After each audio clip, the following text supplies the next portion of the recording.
الكرام شؤون الفاتحة. بسم الله الرحمن الرحيم. إياك نعبد وإياك نستعين صراط الذين أنعمت عليهم ولا حول ولا قوة إلا بالله. 222. Bismillahirrahmanirrahim. Qala ma'arif sallallahu sirrah. Dan kata Imam Ghazali sallallahu sirrah rahimahullah ta'ala, wala yada' qira'ata hadhihi al-arba' suwar fi lailatil jum'ah wa fiha fadlun katsirun wa man lam yuhsin al-qira'ah al-Qur'ana qara'a ma yuhsinuhu fahuwa bimanzilatil khatmah wa yuksiru min qira'ati suratil ikhlasi. Dan jangan ditinggalkan membaca surah yang 4 ini, yakni surah Yasin dan surah Sajdah dan surah Ad-Duhan dan suratul Mulk pada malam Jumaat. 4 surat jangan tinggal: Yasin, Sajdah, Duhan dan Al-Mulk pada malam Jumaat. Jadi kau wirid, kalau boleh tiap malam lagi baik. Maka di dalam membaca 4 surah ini, fadilatnya, kelebihan dia, yakni kelebihan yang amat banyak. Dan telah fakir sebutkan beberapa hadis daripada hadis Nabi sallallahu alaihi wasallam yang menunjukkan akan fadilah, mana kelebihan surah yang 4 ini, ya, di atas dalam kitab Hidayatus Salikin. Maka engkau rojok dalamnya pun ada. Dan barang siapa tiada jadi hafaz akan Quran, dia tak ingat, maka dibaca barang yang sedapat daripada dia hafaz lah. Mana sekadar dia dapat hafaz ni, mana boleh baca. Kalau dia tak boleh baca Quran lagi, bacalah apa yang dia dapat. Itulah menepati membaca khatam sekalian Quran, itulah suratul Ikhlas. Jadi saya dibanyakkan membaca suratul Ikhlas 3 kali baca sekali khatam, kelebihannya banyakkan baca. Dan telah tersebut dahulu kelebihan membaca suratul Ikhlas, surah Qul Huwallahu Ahad. Itulah tiap-tiap sekali membaca menepati 1/3 Al-Quran, dan pada tiap-tiap 2 kali membaca menepati 2/3 Quran, dan tiap-tiap 3 kali membaca menepati khatam 1 Quran. Itu kelebihan suratul Ikhlas, surah Qul Huwallahu Ahad. Demikianlah tersebut di dalam hadis Nabi SAW yang terdahulu, yaitulah wallahu a'lam. Dan demikian lagi sunat pada malam Jumaat itu mengerjakan sembahyang tasbih. Dan tasbih elok itu buat tiap-tiap hari. Kalau tak boleh seminggu sekali malam Jumaat buat. Kalau tak boleh sebulan sekali, tak boleh setahun sekali, paling tidak pun semua hidup sekali. Semua hidup tak boleh lagi mati baik. Ya, tasbih seperti yang kita sebut dahulu, insya-Allah taala kaifiatnya dah sebut dulu, dia ada 2 tu. Ya, kaifiat dia diselisih tentang daripada qiyam. Kalau qiyam dia baca 25, bermakna duduk istirahat tak payah baca. Ya, kalau dibaca dalam qiyam tadi makna 15, maka dibubuh selepas sujud kedua tu, nak bangun berhenti sekejap, baca 10 lagi. Situ je beza dia, lain semua-sama. Dan lagi kata Imam Al-Ghazali, wal ahsan an yuj'ala waqtuhu ila zawalil salah wa ba'dal jum'ah ila al-asr listima'i ilm wa ba'dal asr ila maghrib litasbih wal istighfar. Dan yang terlebih baik bahawa dijadikan waktu hari Jumaat itu daripada pagi-pagi hingga gelincir matahari, pagi sampai waktu zuhur, gelincir matahari. Kalau terbenam matahari itu maghrib hingga gelincir, bagi mengerjakan sembahyang. Dan waktu kemudian daripada sembahyang Jumaat itu hingga asar, lepas daripada Jumaat lepas asar, mendengar ilmu yang memberi manfaat. Ya, lepas kuliah, lepas sembahyang lepas sembahyang Jumaat tu, kita ada buat kuliah kan, setengah ada buat lepas sembahyang. Ni ada sini, pada selepas sembahyang Jumaat sampai asar. Antara Jumaat dengan asar tu elok, dia punya darjah majlis ilmu dia. Banyak ada manfaat kepada akhirat. Dan waktu yang kemudian daripada asar, lepas asar tu hingga maghrib, banyak mengucap tasbih dan istighfar. Itu di antara susunan terbaik bagi ahli ibadat. Sayrus Salikin, nama kitab ni kan, perjalanan orang yang berjalan ke Tuhan. Itulah jalan dia. Maknanya dipenuhkan dengan ibadat-ibadat yang besar maknanya. Adab yang keenam ni pada hari Jumaat ni,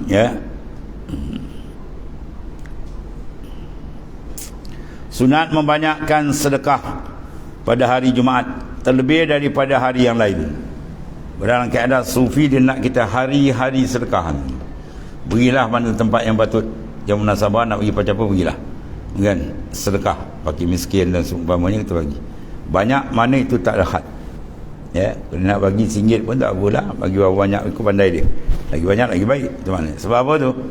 Mengajar kita ikhrajul dunya minal qalbi. Isyarat mengeluarkan dunia daripada qalbi.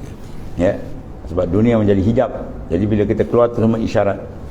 Isyarat mengeluarkan dari hati kita hubbud dunia. Itu kita sedekah.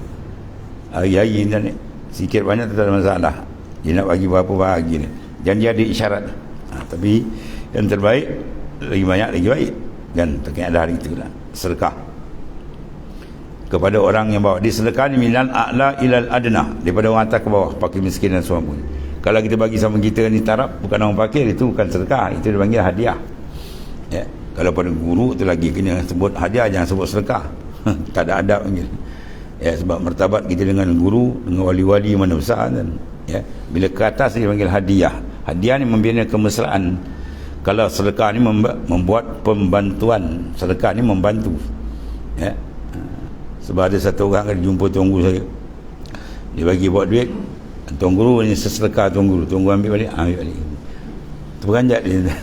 Ustaz tu dia jumpa kerja, kenapa tuan ni? Entah cakap apa, kata ana bagi sedekah, engkau pun paling kau masuk air tu. Tu tuan guru, dia tu bukan orang miskin. Satu segi zahir, segi batin rohani kau dengan dia jauh tinggi, martabat kau dengan dia jauh tinggi. Kalau kita kata guru kita sedekah tu jahat adab. Orang tu tak beradab dengan guru. Kalau dia kata dengan guru dia, saya sedekah untuk guru. Tu jahat adab. Fatihah juga kadang-kadang dalam perjalanan sufi kata hadiah Fatihah pada mursyid, pada syekh-syekh atas kan. Jangan kata sedekah. Kita sedekahkan Fatihah kepada syekh kita atas. Wah, banyak besar kau dengan syekh. Jangan guna lapas sedekah. Sedekah pada fakir miskin, orang bawah. Kalau Tok Guru nak sedekah kat dia Fatihah kita apa? Bagi kita ni orang bawah. Itu adab dia panggil hadiah. Sebab hadiah membina kemesraan, kasih sayang atau hadiah. Kalau sedekah ni membina bantuan, kita membantu. Jadi bila dibagi Tok Guru tu dia kata sedekah, dia Tok Guru tu ada terima. Lepas tu dia pulangkan balik. Sedekah dia untuk faqara orang miskin dia tu bagi. Tu beranjak kawan tu. Dan sunat membanyakkan sedekah pada hari Jumaat terlebih daripada hari yang lain. Dan jangan disunyikan di dalam hari Jumaat itu dan malamnya daripada sedekah. Siang malam mesti ada. Sikit banyak tak lagi. Ke masjid ada kan tabung jalan, bagi musuh pula.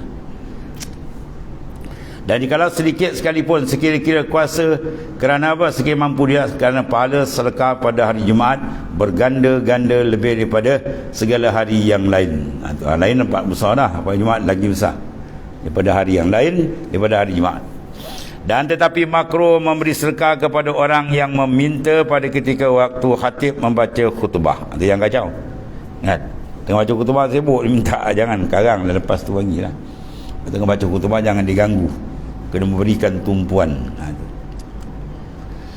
Dan kata Syekh Abdullah bin Mas'ud radhiyallahu anhu, dia kata iza sa'ala rajul fil masjid faqad istahaqqa alla yu'ta. Musa jangan bagi dia. Wa iza sa'ala anil Quran fala tu'tuhu.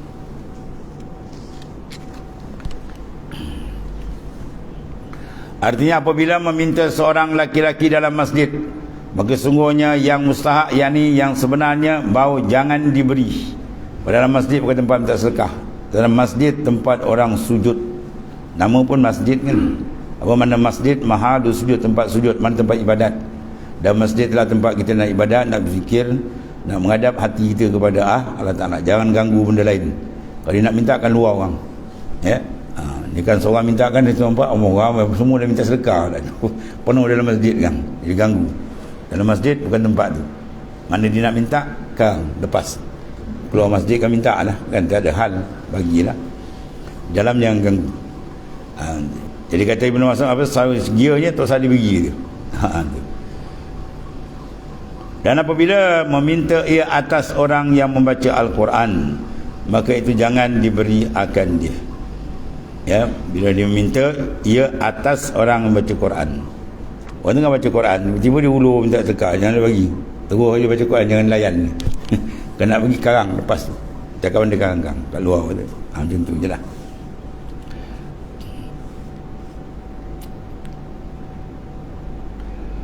Dia minta sedekah ni dua, satu minta sedekah betul, dia berhajat, itu besar pada kita bantu.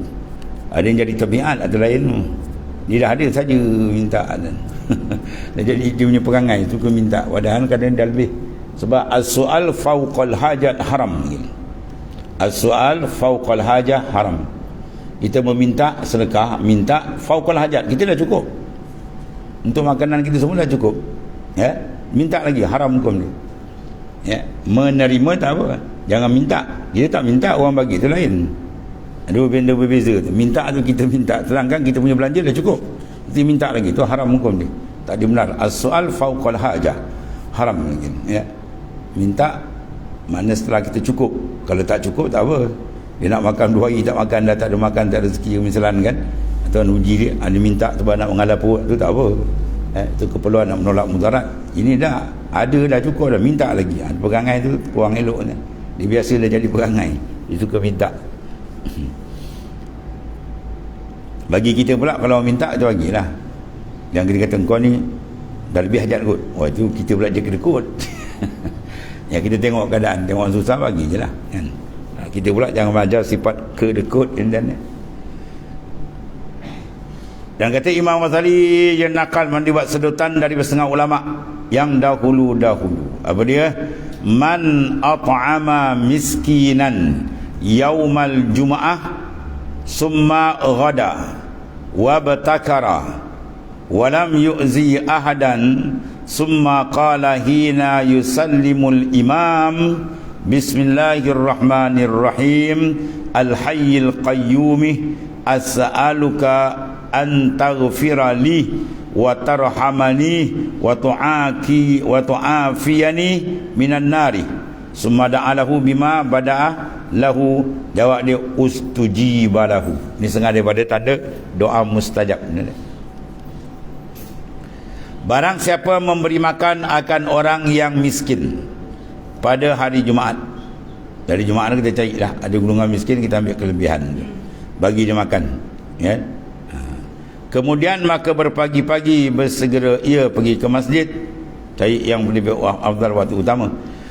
Kemudian tiada menyakiti ia akan seorang, kemudian mana dia tidak adalah itu, dia kawal lisan, dia tak cakap orang, mesej dia tak kata orang sekarang tak cakap pakai mesej kan, jari cakap macam dia kontrol benda itu semua dengan kerana Allah, ya. Kemudian maka mengata ia pada ketika memberi salam imam dari persembahyang, ya, ketika imam memberi salam imam daripada sembahyang, lepas sembahyang tu dia baca doa ni, ya. Itu dia. Apa dia baca? Bismillahirrahmanirrahim al-hayyil qayyumih as'aluka an taghfira li wa tarhamani wa tu'afiyani minan nari. Dengan nama Allah Ta'ala yang hidup, Al-Qayyum yang mentadbir sekalian alam. As'aluka an taghfirah, bahawa aku mohon, an taghfirah, bahawa engkau ampunkan bagiku ya Allah, wa tarhamani, dan engkau rahmat akan daku ya Allah, wa tu'afiyani, dan engkau memberikan kesihatan afiat zahir dan batin kita, dan selamat pula minan nar, daripada neraka. Kalau dia baca doa tu, kemudian meminta ia barang yang zahir baginya, yakni dengan barang yang dikenaki nasihat mustajab Allah Ta'ala doa. Lepas baca doa tu, kemudian dia pun sambung doa dia yang lain, insya-Allah doa tu mustajab. Itu setengah daripada tempat mustajab doa. Dia banyak ada tempat, ada masa, Ya, ini di antara dia tempat masa di situ. Adab yang ketujuh, bahawa sekiranya engkau jadikan hari Jumaat itu hari bagi akhiratmu. Ya, hari Jumaat itu kita jadikan hari mengumpul sebanyak-banyak amalan akhirat. Banyakkan baca Quran, banyak selawat kepada Nabi SAW, ya, dan seterusnya. Maka jangan engkau masyghul pada hari itu dengan pekerjaan dunia. Pilih Kelantan nanti hari Jumaat tu jadikan yaumul ilmu, hari ilmu. Kau pergi Kelantan pagi Jumaat tu ratus kuliah penuh masjid tua tu. Seronok jadikan hari ilmu. Dan banyakkan olehmu di dalam hari itu mengerjakan wirid-wirid, yakni mengerjakan ibadat yang telah ditentukan oleh masyaikh, oleh guru-guru tariqah dia, yang datang daripada hadis Nabi sallallahu alaihi wasallam. Ya, semua masyayikh tarekat, semua amalan-amalan ni sebenarnya apa? Diambil daripada hadis-hadis semua. Ya. Cuma cara beza dia, dia bersanad. Yang ni baca kadang biasa je, tak ada sanad baca seorang, boleh juga, pahala besar juga. Ya. Kalau bersanad dia ada taraki, dia ada satu khususiah rahsia itu. Dan makruh musafir pada malam Jumaat. Makruh musafir pada malam Jumaat. Dan kalau dia yakin tak dapat Jumaat, tu haram hukum dia. Ya, dia musafir selepas daripada subuh Jumaat, dia kena pastikan musafir dia dapat Jumaat di tengah jalan. Kalau nak keluar tu tak dapat, dia pom-pom memang highway panjang tak ada masjid, ada yang musafir hari tu. Ya, kena musafir sebelum tu. Faqad uruwiya anna man safara lailatal jumu'ati da'a alaihi malakah. Maka sungguhnya telah diriwayatkan oleh ulama akan hadis bahawasanya barang siapa musafir pada malam Jumaat itu, dan saya mendoa atasnya dengan dapat kejahatan oleh malaikat yang pada malam tu. Masya Allah. Doa malaikat, doa tak elok, bahaya tu. Ya. Jadi maksudnya apa? Malam Jumaat tu tak payahlah, tunggulah hari lain. Dan kata Imam Ghazali rahimahullah ta'ala, wa kuriha ba'dus salaf sira al-ma'i fil masjid minas saqqa'i liyashrabahu au yusabbilahu hatta la yakuna mubta'an fil masjid. Fa innal bai'a was-sira' bil masjid makruhun wa qalu la ba'sa law a'ta al-qimata kharij al-masjid thumma shariba aw sabbala fil masjid. Dan kata setengah ulama yang dahulu-dahulu, makruh membeli air di dalam masjid daripada yang berjual air di dalam masjid. Tempat masjid bukan tempat kita nak jual beli, kerana ia hendak meminum akan dia atau hendak disedekahkan air dalam masjid, hingga tiada yang membeli sesuatu dalam masjid, maka itu kerana jual beli dalam masjid itu makruhun. Jadi masjid bukan tempat jual beli. Ya. Dan kata mereka itu, kata setengah ulama, tidak mengapa jika diberi harganya di luar masjid kemudian minum atau disedekahkan pada masjid. Tapi ada sikit perbahasan sini, kalau dibayar di luar tak apa, dibeli dalam masjid ya, tapi duit dibayar kat luar, tu setengah kata boleh. Tapi kalau diberi kat situ bayar duit tu, dan masjid tempat dia akad jual beli, itu dimakruhkan. Ya, elakkan maknanya.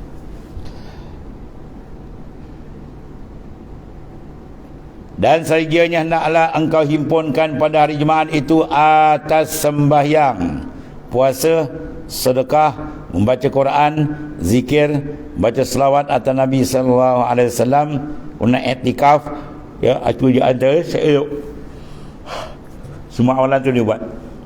Ya, dia baca Quran, dia zikir, selawat, ya, i'tikaf pada Jumaat.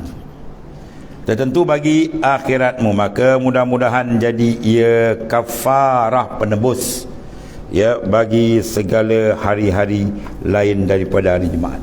Ya, mungkin seminggu tu, ya, Sabtu, Ahad, Senin sampai Khamis tu banyak kita buat kesilapan. Jadi kita khaskan satu hari Jumaat ni kita follow balik, ya, kita kabur balik. Maknanya dengan banyakkan amal saleh, termasuk dalam keadaan